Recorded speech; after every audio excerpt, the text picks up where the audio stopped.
now tuned into Real As It Get podcast. Keeping it real. Be real, be true, and be yourself. They say the truth will set you free. You have to be real with yourself before you can be real with anyone else. Remember that. Real As It Get podcast, episode number 5. Got my guy Chuck C in the building with us. Yes, sir. And we got a special guest. Extra special. Head coach of Jupiter Christian football team, Coach Bass. What's going on, man? What's going on? Man, I'm glad to have you on. We've been wanting to do this since we started this. Now I was like, oh yeah, we got to get Bass on. Yeah, he's one of the first guys we thought about bringing on because we know after this interview, everybody else gonna follow. Man, stop that. Yeah, man. So how things going with you, Bass, so Man. far up here? Things great. Going in my 4th year. We just came off a very successful season. Finished 7-2. Got a couple of guys getting Division I looks right now, so got a lot coming back. Just hitting the ground running, getting ready for fall ball to get started. What things are far from your players and from the coaches and everything? What things you think you're doing differently this year, coming into this year that you maybe didn't do or last year didn't see from last year's team? I think that's going to propel you to what you really want to get to. I think we're putting more emphasis and more time into the weight room. I think last year at this time we wasn't grinding in the weight room like we were supposed to. It's one thing being in the weight room, but another thing being in the weight room and actually putting in work. And you know how it is. Oftentimes, players show up and they just go through the motions. Mm-hmm. And as a coach, you start to see that stuff and you start to think it's not okay, but you allow it to be like it's all right. He's here. He's getting it done, but we're not really getting on that kid because of this, and that. Mm-hmm. And now we're to the point, and I think because of that success we had last year, we're really getting after it, and we're really trying to get as much as we can out of all players over the summer. Yeah. Success breeds more success. Yes, sir. So my question to you is, when it comes to success, when you first got to Jupiter Christian, it was kind of a rough start. Mm-hmm. What changed? For us, that 1-9 season that first year, I think it was a lot of kids getting used to me coming from public school, and my way of coaching and my way of teaching football was a lot different from what they was accustomed to. And we had 42 kids on that roster, and we had some good-looking kids on that roster as well. And if you look at the roster now today, we have about 30 kids on the roster, but it's a totally different type of kid. These kids are more football players, more hungry, more brought into the program, and myself and the way I coach and my coaches coach. So I think what changed is just the relationship, camaraderie, and what we built over those last 3 years. Yeah, so now coming from, a bigger school, Olympic Heights, to Jupiter Christian, what do you see like some of the main differences is coming from that, that environment to this one? I think the number one thing is size, man. When I left Olympic Heights program, first when Coach Coquel took over, I think 2014, the program had about 34 kids when we first got there. We built it up to 124 kids by the time I left. We had on average 90 kids in the weight room. So when I first got here, the spring of 2019, we had 12 guys in the weight room. I wasn't used to it. So I was like, man, what's going on? Where's everybody at?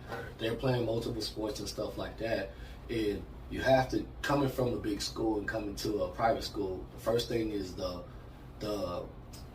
shock with the numbers. The other thing is, in the summers it's different, man. Public school, these boys are here. They're in the weight room. They're doing 7-on-7. They're grinding. They're running track, whatever they have to do. In private school, they going off in vacation in Europe. They're in the boat in Bahamas. They're going on cruise and stuff. And I had to get accustomed and had to adjust to tweak the schedule. And they had to adjust to me as well. And I think we finally got to the point in that place where we picked certain weeks where, hey, this is a vacation week, and this is when we're going to start the weight room, and then we'll hit the weight room for 6 weeks instead of 8 weeks, whatever it is. Got you. So, how do you get kids to come to Jupiter Christian? Yeah, see, that's the thing, man. We don't get them to come. We just, our program is what it is, man. And if you know me, I'm a straight shooter.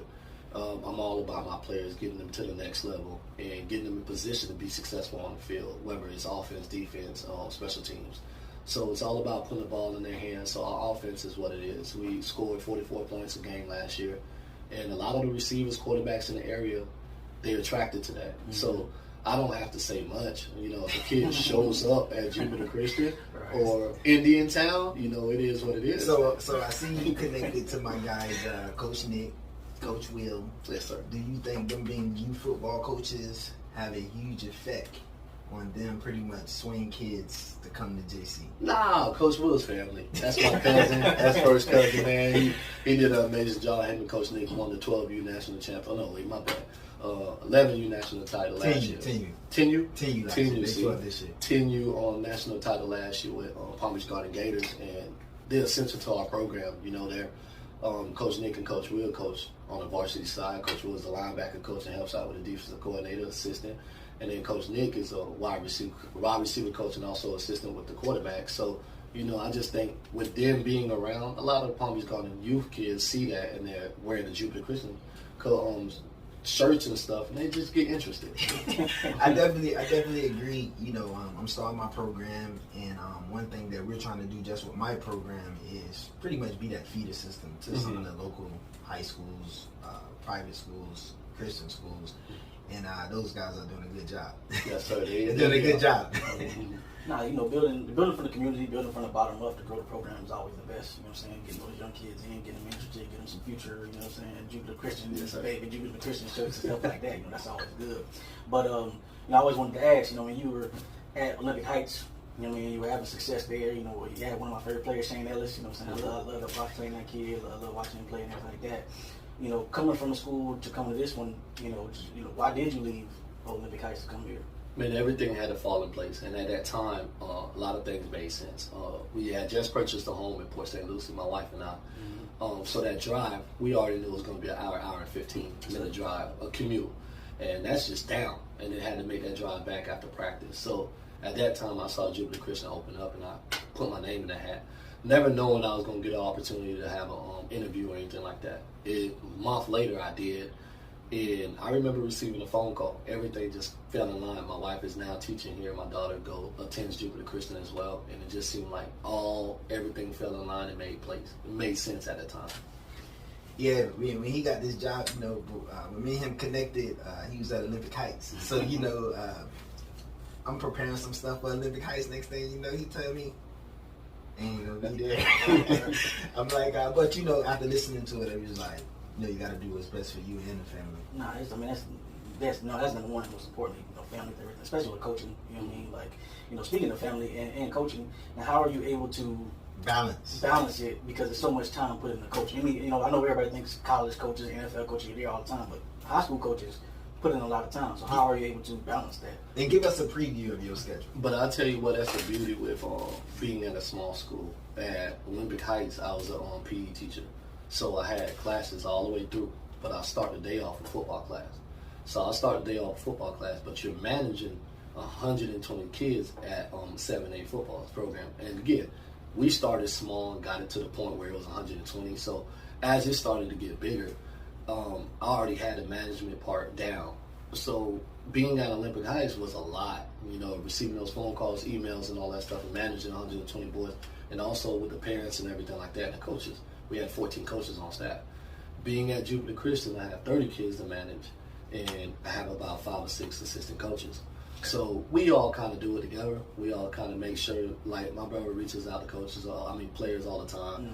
Coach Will does an amazing job reaching out to players all the time. So we all doing it together, and we're delegating all the time. So it doesn't require me to be here every single moment of the day. And over the summer, we have Coach Kyle's our strength and conditioning coach. So, you know, we have someone here in the weight room, but they make sure they know I'm on campus and around. They get eyes on me, and I require the coaches to be here, you know, 2 days out of the week, and we kind of do a rotation. Yeah. And whatever days we get together and do our on-the-field stuff, that's what we do. Now, speaking of coaches, man, you know, you got your brother on staff, right? Mm-hmm. Great defensive mind. What is it like having your brother on your staff with you? Man, it's great, man. Having me on the staff is a great thing, you know, just bouncing ideas out of him. And coach with him for, out of my 15 years, I think 10 or 11 years together. And it's great to bounce ideas offensively, defensively, special teams, and all that stuff. And we kind of know what each other's thinking. So, you know, it's a great time. And it's that time, that bonding time between him and I. He may not like it, but I enjoy it. But, you know, it's a good thing having him on staff. So when it comes to your coaching staff, are most of your coaches employed with the school, or? No, you know, at Olympic Heights, we had a lot of coaches on campus because there was a lot of different opportunities to be on campus. A lot of them was teachers. I'm the only one on staff that's on campus, as of right now. They're working to get other coaches on campus if there's other positions open. But right now, just things get moved around. We just opened up another campus, or South Campus, off of Tamron. And Urban Youth at, right? Urban Youth, yes, Got sir. you. I didn't know y'all was connected, but I'm like Jupiter Christian. So that was just 1 year. It's for the smaller kids, right? Smaller kids, and it's building up. We're potentially gonna get into 8th grade at some point, or Gotcha. I think 5th grade, and then they'll be feeding into our middle school here. So we're getting things rolling, but that's where it's gonna have more opportunities as they start to grow. There's gonna be more opportunities here on site, on campus, to where I can get coaches on. Got you. So speaking about 8th graders. Mm-hmm. 8th graders are able to play varsity football for you guys, right? If the 8th grader has that potential where he can be successful on the field and impact, yes, they have that. But it has to be clear with our athletic director, myself, and their parents. Do you guys have middle school football? We do. We have middle Tackle? school football, tackle. Gotcha. They play a 7-game season. I am looking for coaches for anyone that's out there. So, but it's just one of those things. Got you. So you guys play like Berean Christian? Yes, sir. Berean, Boca Christian, Clewiston, Blaisdell, and those to name a few. Got you. So how do you move those guys up? We spoke to Coach Jackson probably a week ago. Mm-hmm. Coach Jackson pretty much told us that his program is dealing with low numbers. Mm-hmm. So one of the things that he went back to his administration and decided was, hey, let's try to get these flag football players. Let's bring them up, train them right, and then we can potentially have them increase our numbers. Mm-hmm. So how do you guys evaluate those players and decide? So every game that they have is on a Wednesday or Thursday at 4 p.m. They have their home games here, right on campus. So we're able to go out there. Now, we have football practice going on, but that's the day we have to tweak our schedule. See, that's the other thing that goes on with a smaller school. You're able to move some things around, and we can have Wednesday film lift and then some type of on-field instruction. And then we can go out there and attend the middle school game and start to see that young talent or whatever. I'm going to say about 3 or 4 rising 8th graders, that's going to be 9th graders, that's going to probably start for us this year. Wow. And they've been in the system since they were in 6th grade. So they know the same thing that we're going to be seeing and teaching them on the field in varsity football on August 1st. It's the same thing they've been learning since they was in 6th grade. Is it I don't know what difficult's the right word, but like how do you keep kids playing for your middle school team as opposed to going and play for Gardens or any other youth league around here? I'll tell you what, man, we get 35 kids out for the middle school program every year. And that's from the coaches alone. These kids are interested in, learning from my coaches and learning from me, myself, and they just want to be around it. And again, it's different from playing Jupiter Mustangs or Palm Beach Gardens or Gators or whatever it is, Right. Whatever youth league it is. But they also get 7 games under their belt. I know they're playing 10 in playoffs and stuff. They're getting 7 games, and it's actual middle school where their friends can come out and see them right here on campus and stuff like that. So it's a lot of difference to it. What's your average roster size? For me, since I've been here, we've been hovering around 30, 35. Got you. So let me ask you a question. You got to piggyback off Coach Jackson's interview because he's Christian school as well. Mm-hmm. Low numbers. Low numbers. If you went into a game and you had 13 players, what would you do? We can't play that game with 13 balls. Gotcha. That's just the truth. It's, you get to a certain number, if we ever get down. Now, I'll tell you this. When I first came here and I interviewed, the president at the time took me on a tour. He brought me to a classroom, and it was like an interest meeting. We had 14 guys at the interest meeting. And he looked at me, Coach, what you going to do with this? He said, we'll shut it down for spring. We'll get back at it in the fall. I said, you do that, this won't be a program anymore. You're going to have flag football for boys, or you're going to have an 8-man program, which there's nothing wrong with that. I said, if you want to have 11-man football, we got to hit the ground running right here. Allow me to come on campus, let me work the halls, and get these boys out. Long story short, we had 29 guys come out for that spring. We won our spring game against Pompano Beach High, and we have 42 out in that fall. So what I would tell him is, if we get lower than 18, can't play that game, man. Give me 22, let's roll. I said you went to a game with 13 players. Yeah, 13. So another question that I asked him, being that these numbers are so low, obviously for me, being a coach, we can't play that game either. Mm-hmm. But for you, I asked him, I said, what would you consider 8-man? For me, if we ever got to that point where we were down to 18 or 22 players on a roster, yeah, I would consider 8-man to keep it going. Because you ever say, we're not going to have football this year, varsity tackle football. Right. You're gonna set the program back at least 2 or 3 years. And you can build it up. Get the interest going with the 8-man, and then potentially just go from there. But that's essentially what we did in middle school. When we got here, it was a flag football team. They were playing different other private schools in flag football. And then I told them I wanted a middle school tackle, and that's how we improved. Now you mentioned working the halls, so basically recruiting your kids on your campus and everything like that. Now with you've been in all these counties for a long time, so there's always recruiting outside. Outside coaches recruiting kids. How do you feel about that, or how do you combat that? I should say. Hey man, people recruiting your kids. For me, I stay out of it. And it is what it is. Right. If that's what they want to do to build a team, and that's how they work. Hey, everyone's doing that. Everyone's doing that now because of what you see what's going on in college football with the transfer portal. Right. Whenever that started, and whoever was the first one to get that started, now everyone's going to do it. They're going to think it's cool to do it. Right. But South Florida High School has been doing it for some years now, so it's nothing new. I've gotten transfers over the years at Olympic Heights and all that stuff, and they come in because they want to play there. Right. And if you have a model that you put out there, and you're coaching a certain style of football, and that's what they want to do, that's what they want to do, man. Yeah, because I always I think I put something on Twitter before, somebody's recruiting players, it don't matter at this point because you can report them to the state, they ain't in trouble anyway. You know what I'm saying? I always feel like it's always best to recruit your players. You should be recruiting every year, but just recruit your players, stay on campus, and you do that with, the way you run things, your personality, your system, and everything like that. I was always a big proponent on that. Make sure you recruit your players because that's, these are your players. If you go back and look at our rosters at Olympic Heights, and you look at the team that we didn't have the most talent. We didn't have the biggest kids, but we coached hard.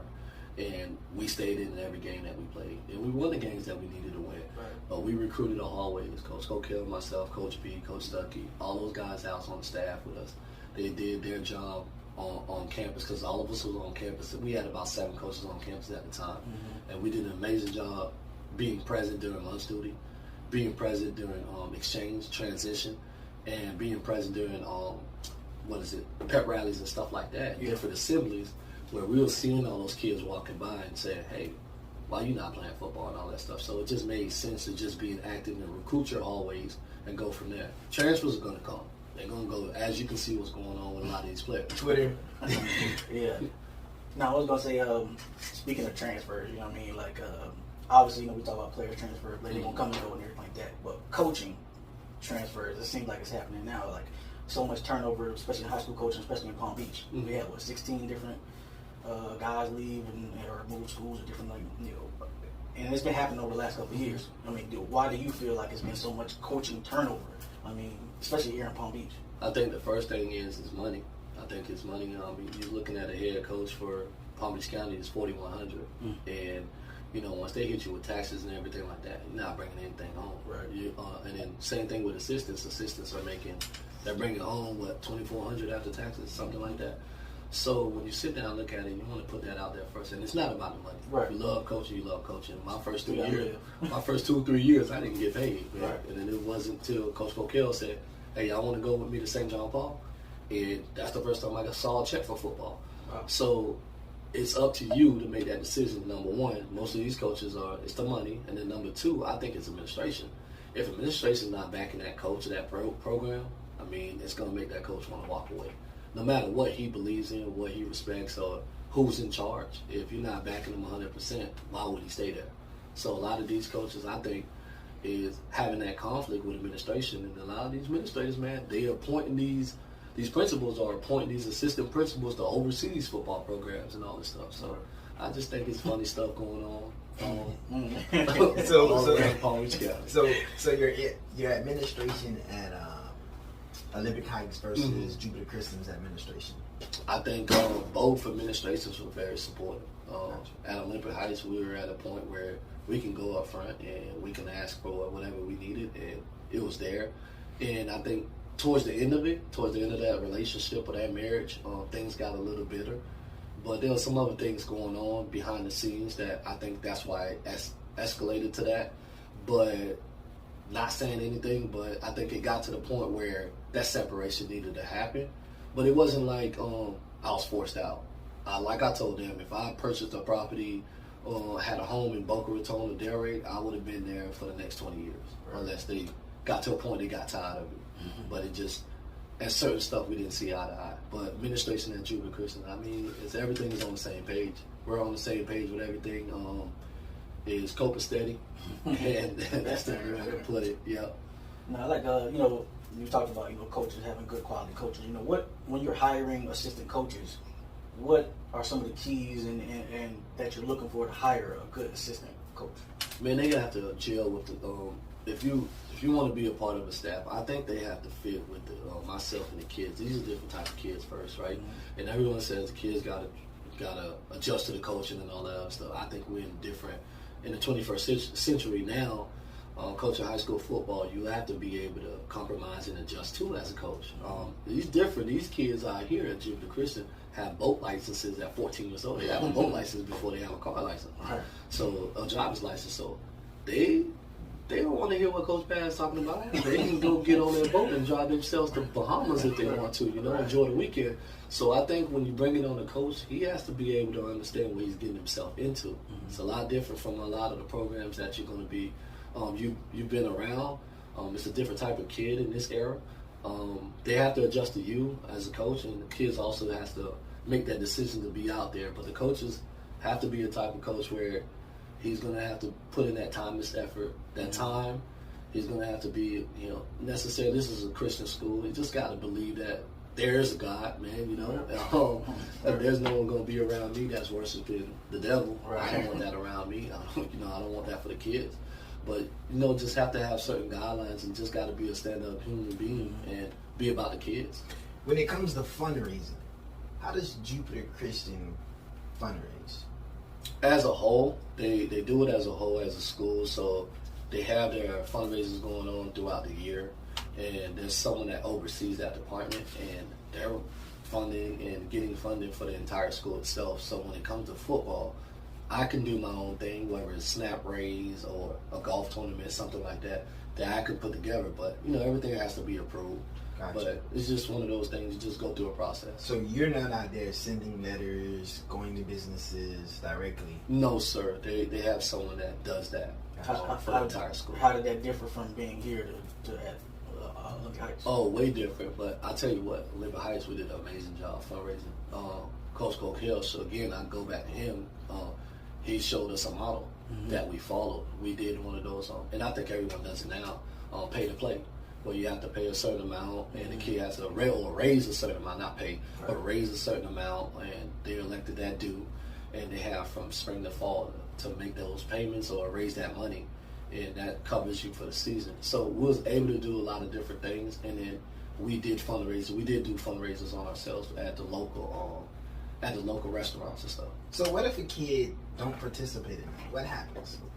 We've never had a kid say they're not going to participate, but if they had a financial strain or a situation, we'll always open up that door and say, hey, come see me privately and let's work out something. I had a kid that was on a payment plan, a Haitian kid that was on a Division I kid as well, that was on a payment plan and paid me $5 a month till he paid off his due. That's what he was able to do. It was $150 for the year, and he didn't have it. Dad's not here, mom's here, mom's working 2 or 3 jobs, and I didn't care how good a player was, but we're gonna find a way to make this work. He paid me $5 a month or a week, until he paid it off. That's impressive. He really wanted that, and we asked about the fundraising because we spoke to a few coaches, and they pretty much say fundraising is vital. For me, with my youth program, man, you know how tough it is to try to get these parents to at least fulfill these fundraising requirements. So I'm gonna definitely have to add out in that. Do a payment plan, I would say, coach, and do a number that they can do. You ask them what number they can do. And I think that's one of the biggest things, like our registration fee. It's a number where you can't say no, right? Yeah. So now when it comes to fundraising, it's kind of like if you can have another number that's affordable, you'll win them over. Yes, sir. But speaking of parents, like how do you deal with parents when they come and say, "Hey, man, little Johnny should be playing. What's going on, coach? Why my son ain't on the field?" Man, we have a 24-hour rule. I think everywhere has a 24-hour rule or something like that in place. Can't talk to me 24 hours before the game, 24 hours after the game. Okay. I don't want to hear it. But I've had conversation here once about playing time where they felt like their son should have been receiving more playing time. We had a meeting. I sat down. Me and a parent and the young man stood outside, and then I brought the young man in. We had our conversation, and that was it. It lasted 10 minutes. That was the last time we had a conversation with that young man. He knew exactly what he needed to do to get on the field, and he did it. That was it. At Olympic High School, a lot different. I mean, at public school, Right. man, That's all I ask. everyone think they go in Division I. Everyone think they're supposed to be getting the ball every time they touch it, and some of these kids just don't want to look themselves in the mirror and know that they're not that good. You're not that nice. So, at the end of the day, I mean, you just got to tell them what it is. And I think if you have a meeting with your players and you're up front and you're honest with them, we're not just going to roll out the football and just because your dad's head of the booster club, you're a starter. Right. It doesn't work like that. You got to put in the same work that all these boys are putting in. I mean, are you just when the kid, when the parent comes in and you know that the player, can't do whatever the parent is telling the kid can do. I mean, do you just flat out tell them, hey, listen, little Johnny can't do it, or how do you curb it? I say, look, let's find out what he can do. Let's find out how he can help us and how he can impact the football team. And if it's not on offense and defense, let's get the special teams. I have a young man now, and I'm not going to say his name, but I have a young man now that's been working his tail off for the last 2 years. Haven't been receiving the playing time that he probably expected he should receive. But he's in a position with what he's done this summer. He's in a position to get himself playing time this year. So I think oftentimes it's just waiting that turn. I played at Boca High. I was on a district championship team. 3 wide receivers in front of me were Division I guys. I felt like I was that deal too. Right. I was in the rotation, but I never complained. I continued to work, and it was what it was. And I think another thing is 21st century. A lot of these parents just feel like they can just talk to the coach and kind of sway their decision to give them playing time. And I always tell them they want to coach. They come get my whistle, come to the sideline. It's not as easy as they think. Some of them is coaching from the stands and all that stuff and all that. They have to figure it out for themselves, and it's just what it is, man. As being a head coach and being a play caller, being an offensive coordinator, I mean, that's it there. But how difficult is it when you transition from being a head coach to calling offenses and doing both at the same time? Like, how difficult? How do you do that? Man, I don't even know what's going on. I honestly don't. When the kids know I call the plays, they know we put together the offense together with the assistant coaches and all that stuff, but they know who I am. I'm an air raid guy. I throw the ball first. And the kids know what's going to happen. So the hats don't change. I am who I am. I've always been a player's coach. That's why I think it's been difficult. Some places where some people look at me like, oh, but I'm a player coach, man. I'm who I am. I don't think I'm ever going to change. This is who God intended me to be. And I'm not a rah-rah guy. I'm chilled. I'm laid back. I don't ever get too high or too low during the game. I'm mellow. And it is what it is. We might be down 63-0. I'm not on the sideline cursing kids out. I'm going to find something out of that game that we can improve on. And we might be up 63-0. Let's get Johnny in there. Let's get Johnny some playing time to improve him, get him some experience, and go from there. So it is what it is. So what are some keys that goes into developing a player? Like you said, you got that one kid who haven't seen a lot of playing time. What do you think keeps him coming back, keeps him motivated? Because I know a lot of kids, man, walk away from that. Let me try and find a better situation. I think you gotta want to do it for yourself. As a kid, I got a kid, man. I was talking to his uncle yesterday, and Abe Elam. I was talking to his uncle yesterday, and I got a kid who I love, man, Kamari, and I'll put his name out there. Kamari is a kid that played for us last year, lockdown corner. Kamari has improved. You see it. Most of these kids make that jump from that junior, senior year because they know this is it. Right. After they done playing, if they've been playing since they were 5, 6, 7 years old, this is it, senior year. You may not ever play again. So a lot of them, man, the light bulb goes off their junior year, and they're like, man, this is my last spring. This is my last 10 games, possibly. If we haven't, we don't know what the hurricane season is going to give us. So for them, the light switch goes off themselves. And I think for that young man, that light switch went off, and he made that decision for himself. And you just got to meet us halfway. Give us that 50%. We'll put you in position to be successful. Meet us halfway. Do what you need to do off the field and get to that point. Like, I think about, like, game planning, right? So how do you go into a game? Do you go in like with like a set list of plays? I want to, come on with this. I mean, I'm asking questions, man. Do you go in with a set list of plays and I'm running off this script, or are you kind of like, hey, this is what they see. That's what I seen on film. I'm just kind of go, how scripted are you? We open up with Newman, so hey. I don't want to put too much out there, but Coach Jack knows. I don't have a script. Okay. I don't have a script. I know my top 10 plays. I just keep a index kind of card of top 10 plays, and I roll in there and I adjust from the defense, and I watch enough film to know what's coming and know what's happening. So we just go from there. We have the defense adjust to us. So that's our thing. It's to force people to adjust to us, and we attack their weaknesses. So you may have a kid out there that I feel like not supposed to be out there, but you feel like he's supposed to be out there. But we're gonna find out. We're gonna find out. So we force defenses to adjust to us. So I have a script. That script's in my head. The kids know the script because we go over it during the week. I don't bring the script out on Friday night. Being an offensive-minded coach, I mean, I know you lucky enough, you get your brother on the defense staff, but not everybody has that. How difficult is it to monitor the defense and still, be calling offense and running the offense? How do you see? That's the thing. I trust that they're doing their thing on their defense side of the ball, so I don't try to monitor them at all. I allow them to do what they do. Y'all let me know when it's 4th down, and I get to tell the quarterback warm up, make sure he's ready to go. So I kind of allow them to do what they do. They send me the scouting report over the weekend. We take a look at it, and if we have any issues with the report, we just go back and forth. I can give them a call and say, bro, I don't like that. So we can go back and forth, and him, myself, and Coach Will does an amazing job putting all the scouting reports together. High school recruiting for your players. I remember when I was in high school, I graduated in 2008, and Jupiter Christian pretty much ran the thing. I think Coach Powers was here. He was. Good team.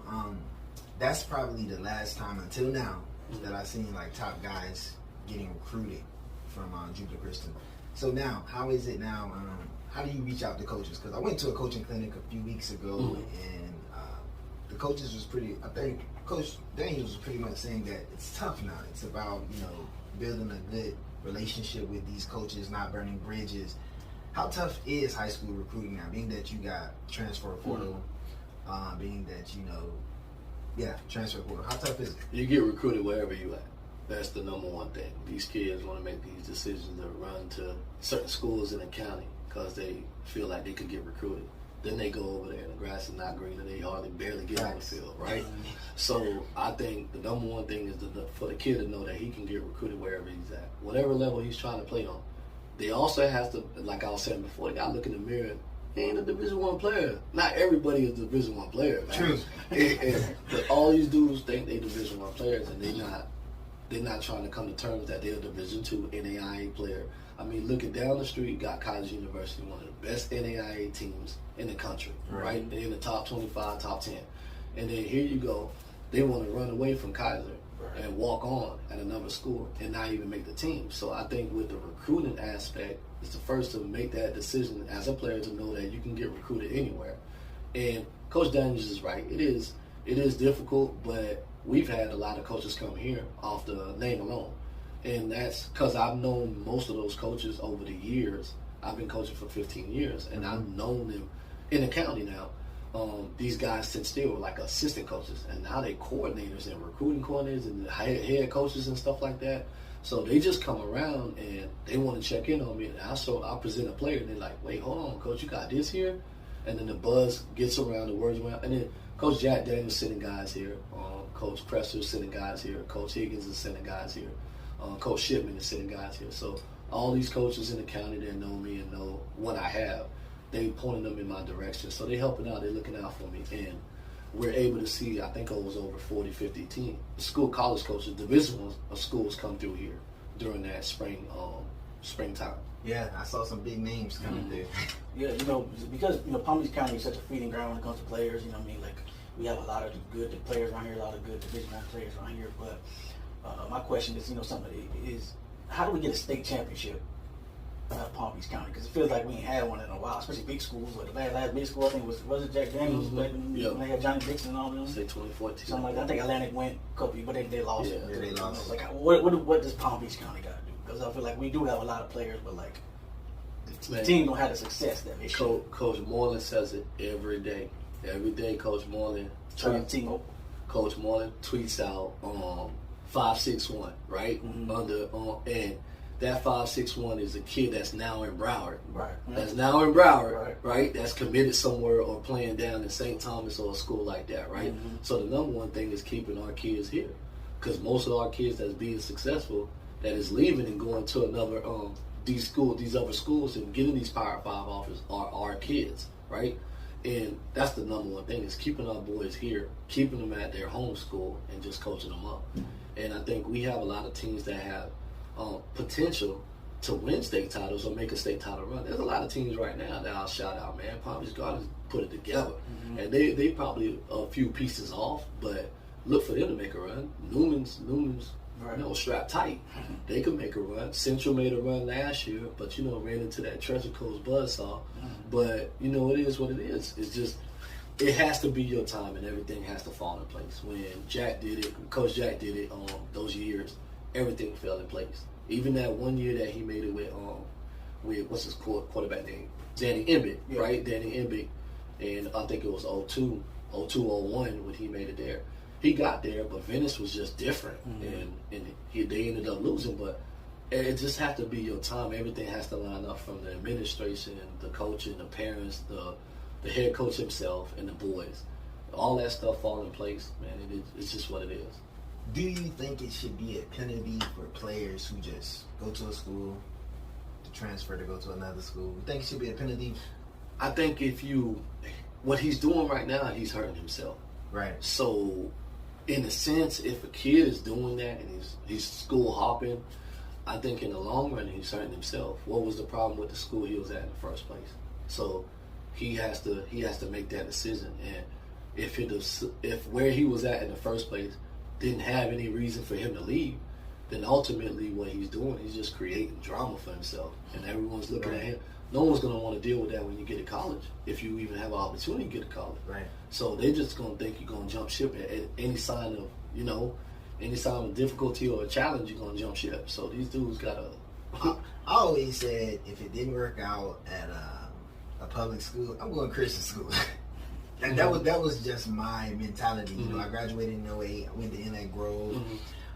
Had a few schools looking at me, but by the time I wanted to leave Inlet Grove, I'm a senior. You know what I mean? It's not easy to leave your senior year. You know what I mean? So these kids now who I see, may go to a Palm Beach Lakes first year, stay there second year, next year may go to a different school, then they may want to go to a Christian school. I'm like, listen, if you are going to leave, your next move needs to be a Christian school. You know why? It's a high percentage that you're going to see more playing time because they're not getting a lot of players in, who can contribute like you immediately.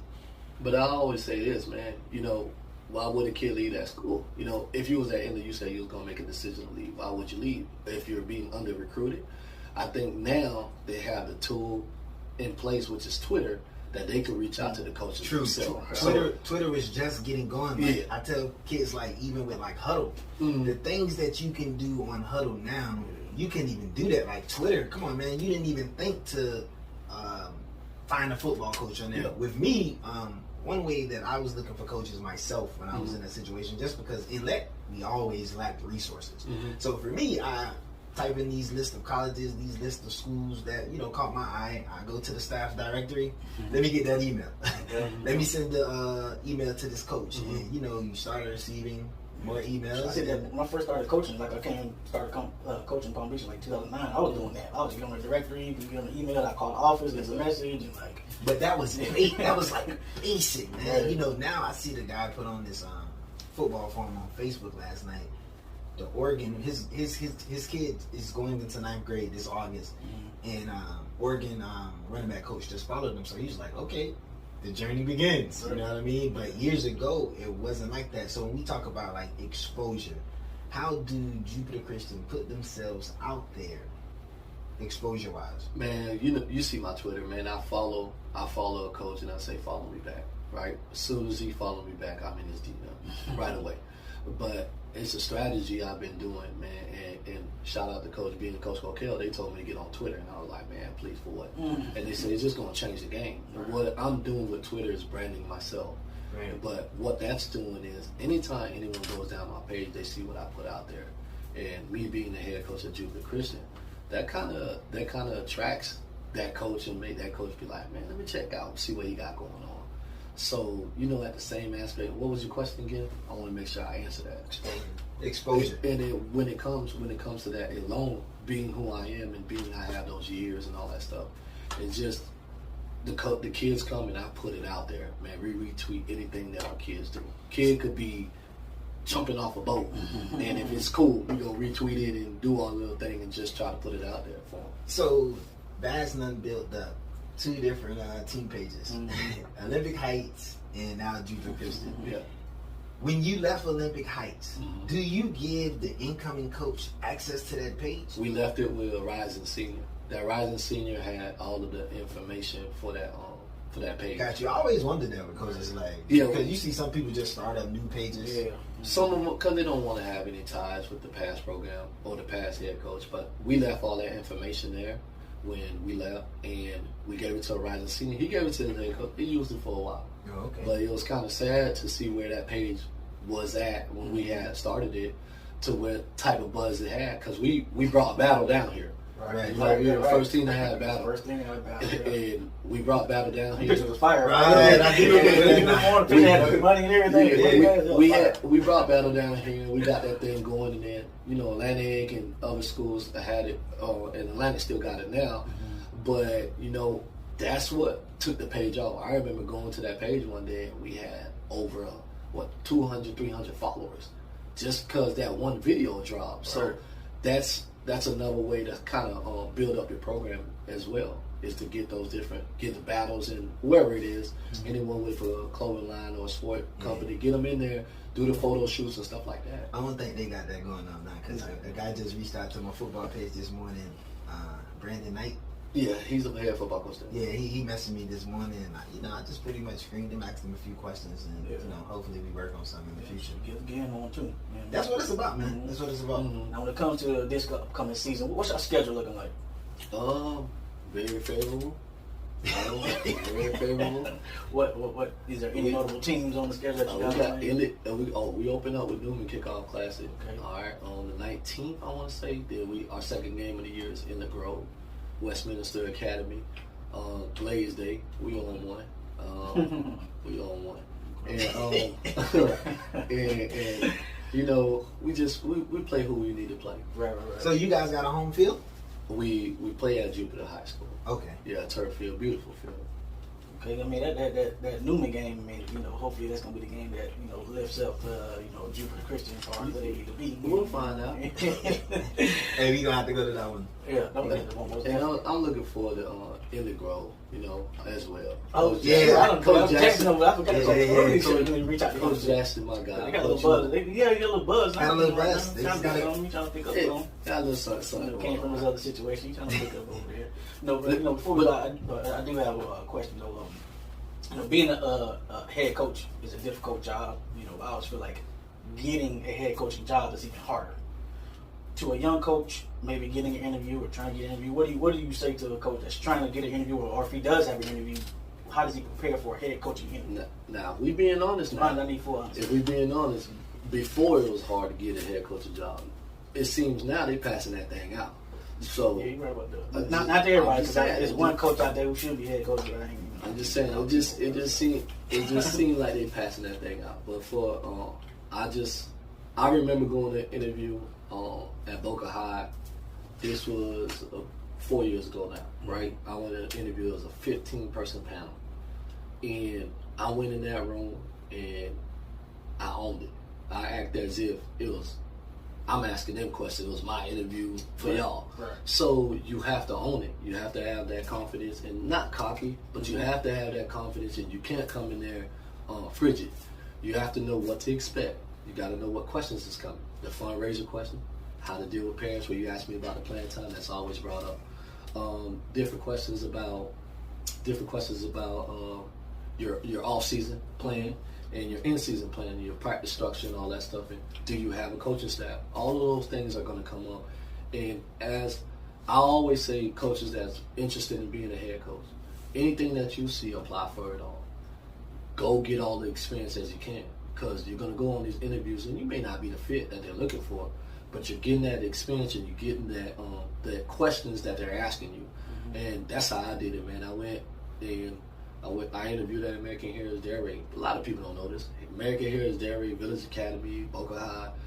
This is all when I was still an offensive coordinator at Liberty Heights. Right. Coach Gokill told me, go ahead and do it. He didn't want me to go, but he said, listen, if you're going to gain that experience to ever become a head coach, you have to know what they're asking and how to prepare yourself. And what that did, even though I got offered one job and that was Heritage Dairy and I turned it down. Getting that experience. Heritage Dairy? Not as a head coach though. Not as a head coach. No. It was going to bring me on as a position coach. Okay. And position coach when I was offensive coordinator, I couldn't do it. Yeah. But financially, it was a great situation. The way they laid it out and everything like that. Big shout out to them. But I just couldn't do it for myself. I felt like I was taking a step back. But being prepared, knowing what questions they're going to ask, reaching out to someone, reach out to another coach, Coach Thompson. The other day, I just talked to Coach Thompson, the head coach for Central. Him and I was just bouncing ideas off each other. He's going his first year as a head coach, and he called me, and we were just talking for a little bit, for like 20, 30 minutes, and we were just talking to each other. But I remember when he was going in his interview process, and we was at the Palm Beach County Youth Fair, recruiting fair, and he was like, Coach, what should I expect?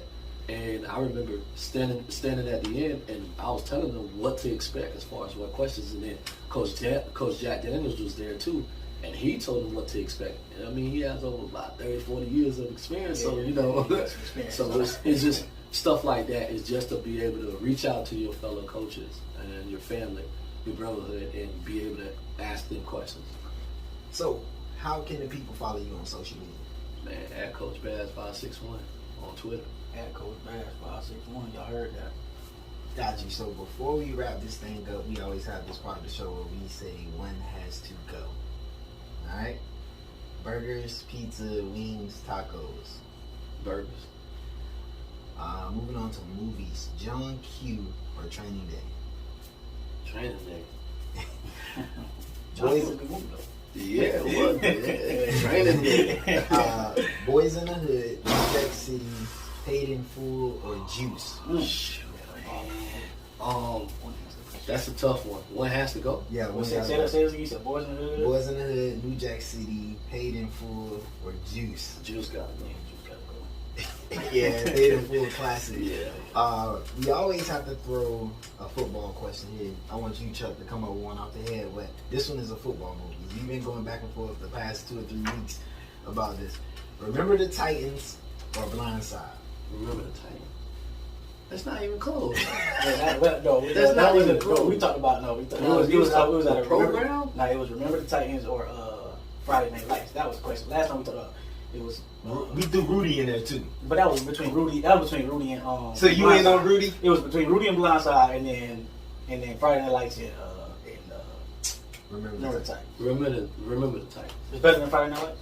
Remember the Titans. Oh, no. Listen, I like Friday Night Lights, but all the different storylines of Remember the Titans is what makes it that movie. That's what I'm just saying. I love that movie. Friday Night Lights, I was standing up in the movie. I know. That ball hit that dirt. No, wait, you crazy?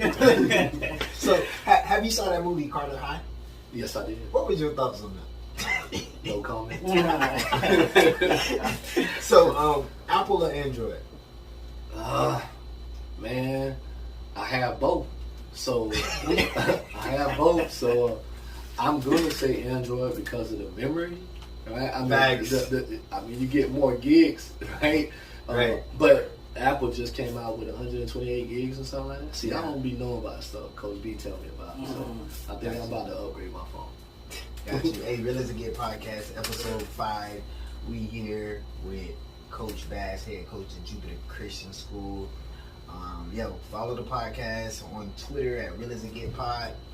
Follow Coach Bass at Twitter. Shout it out.